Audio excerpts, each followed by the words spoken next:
میگم این زمین، اینم ریشه درختها و بوته‌ها.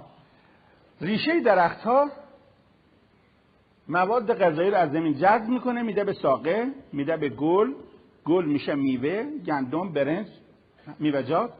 این خوراک بابا و ننه میشه نطفه.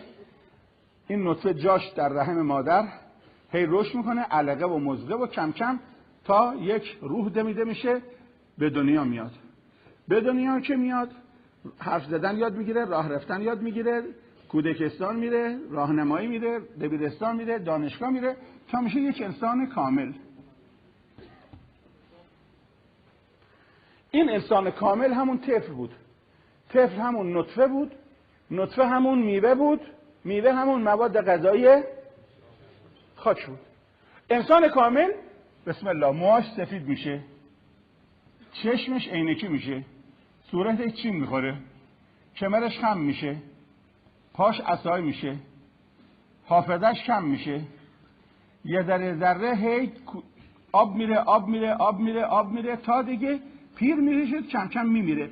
جنازه رو خاک میکنن، جنازه وقتی خاک شد جنازه خاکی میشه، کفن، بعد مدتی استخونا میپوسه، بعدم تراکتور میاد اینو زیر رو میکنه و با همه زمین یه جور میشه. چی شد؟ دو مرتبه شدیم خاک. میشه خدا نعوذ بالله حکیم نیست. چرا؟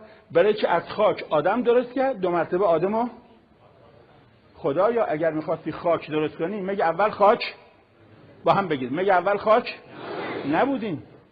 کوزهگر حاضر کوزه که ساخته بشکنه؟ کوزهگر مست کوزه که ساخته نمیشه. و خدا انسانشو میشکنه، یعنی از خاک آدم درست کنه، دو مرتبه آدم خاک میکنه. افحسبتم، آیا شما همچی حساب میکنید؟ افحسبتم انکم خلقناکم عبثا، فکر میکنید ما شما رو عبث آفریدیم؟ یعنی میخواستیم از خاک جوون درست کنیم، دو مرتبه این جوون را مخش تبدیل به خاک بکنیم؟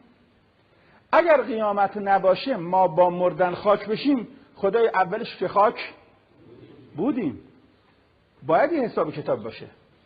این رشته کمال باید همچنان توسعه پیدا کنه.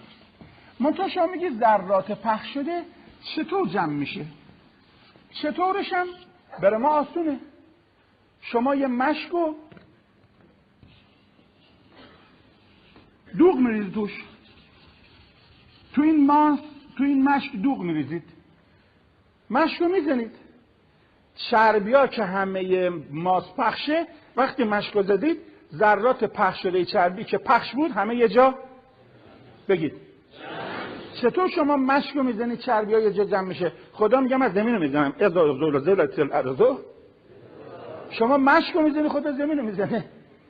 پس ذرات خاک پخش شده جمع شدنش محال